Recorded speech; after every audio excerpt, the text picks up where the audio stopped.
Hi everyone, welcome. If you are new here, my name is Allie Chambers. I'm a wedding photographer based out of Nashville, Tennessee, and today we are talking about how to be a great second shooter to a wedding photographer.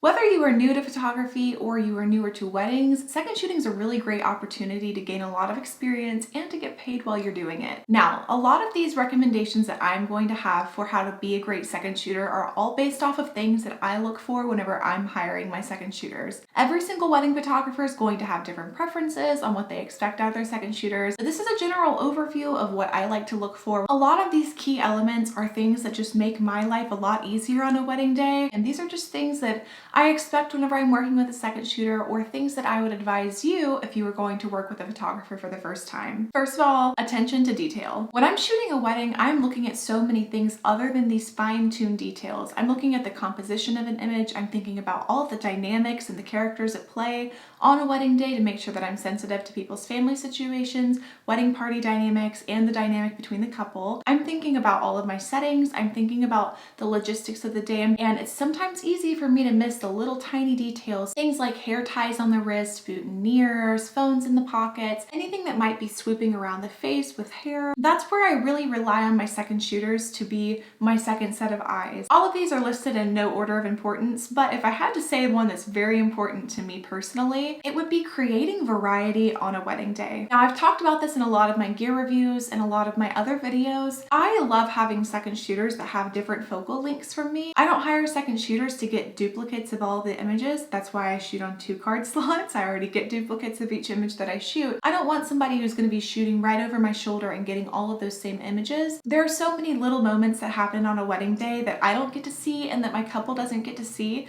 and that's where I really want my second shooters really focusing in on. I want them finding a lot of those guest interactions, all of these little things that create a wedding day, so that whenever I deliver a final gallery, they're surprised with not only how beautiful their posed and unposed images are, but also a lot of those moments that they may have missed, family member group shots that they may not have gotten to interact with, where I really want my second shooters to shine. If you find yourself wanting to take duplicates of a lot of the structured posing that I'm doing, that's completely okay, but I don't want you focusing on second shooting just to add to your portfolio. If you are focusing on that, I'm going to notice in your gallery that you were taking a lot of the photos that I was taking just so that you could have it in your portfolio, and then my couples have missed a lot of those candid interactive moments, and I really want you shooting on behalf of my couples gallery. If there's a moment where there's nothing else happening and I want you around, then yeah, grab a lot of those portfolio images, but your job as the second shooter is contracted to be there to get a lot of those secondary images, and that is what I hope that you are focusing on when you're second shooting. Something that I look for in having a great second shooter, and something that in my opinion makes a great second shooter, is they're matching the energy. That doesn't necessarily mean that when I am behaving more as an extroverted person on a wedding day that I need you to be extremely extroverted and bubbly. I really just want you to not be on your phone. I want you to look like you're invested into this wedding day. I think that that energy overall communicates more in your photos. If you're sitting over there on your phone and you're distracted and you don't look like you care about what's going on, that's also a reflection of me, and that's not the core of what I believe or behave on a wedding day. I'm very involved, I care a lot about my clients, and I would love for you to match that energy as well. I would also hope that you have some energy to be able to pay attention to things like a bouquet that's maybe not turned the right way, or if the veil's twisted. Paying attention to those details makes my life a lot easier, and it's gonna make me want to hire you back a lot quicker. If I'm doing something and I haven't given you a task, I would hope that you're just grabbing a lot of these candid interactive moments, or that you're grabbing photos of things that you know that maybe I haven't gotten photos of yet. I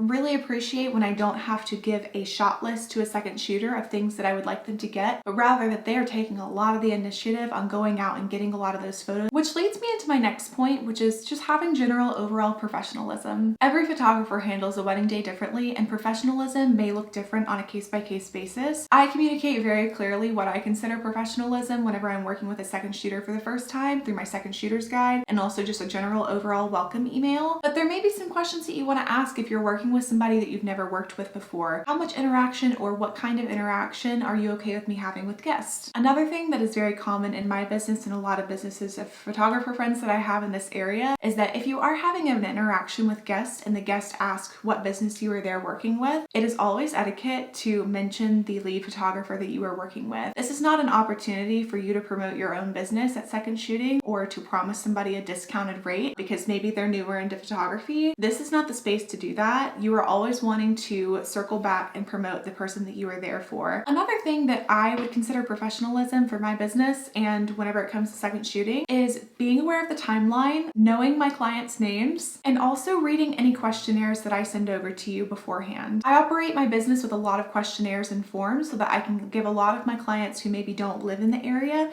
the opportunity to communicate things about themselves that they would want me to know before I show up and shoot their wedding. Because in a lot of these questionnaires, I'm asking questions about any sensitivities that I need to know before a wedding, and I want my second shooters to be trained on those as well. Something that is extremely crucial when it comes to being a wedding photographer's second shooter is spatial and social awareness. On spatial awareness, I want you to make sure that you're staying out of my shot. That sounds so bad, but I don't want to have to go back and edit you out of images. Another person who I don't want you getting in their shot is the videographers. It can be a little overwhelming sometimes for couples who maybe have never been photographed before or never been in front of a video to have all of these cameras and devices pointed at them. Unless I've instructed you to also take duplicates, I would rather you hang back or go shoot something else than overwhelming my couple with yet another camera pointed at them. It's a lot easier for us to have the space to move around, especially if I'm working with a videographer and a videographer's second shooter. There's only so much elbow room that can exist whenever you're working in a tighter ceremony space and a reception, so I never want you getting into my shots or the videographer's shots or the videographer's second shooter shots. Spatial awareness is also important for safety. If you are shooting and you're not paying attention to where you're at, the last thing that I want is you getting injured on a wedding day or running into a guest or running into another wedding professional. We all have a lot of important gear that we're carrying that is so crucial to running our businesses. I just want to make sure that you are paying attention to your body in relation to others so that we can keep everybody safe and keep all of our equipment safe as well.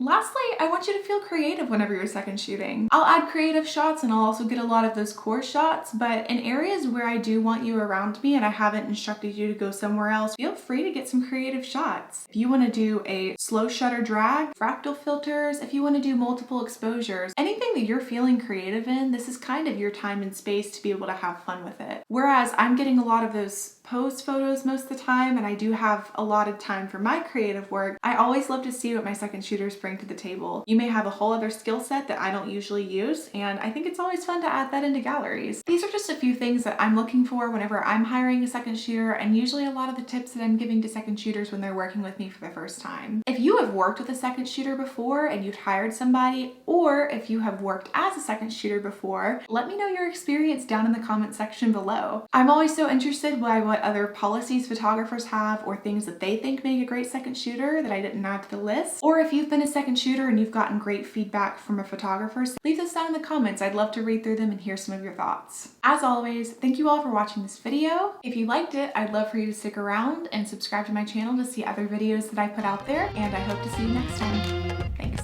Bye.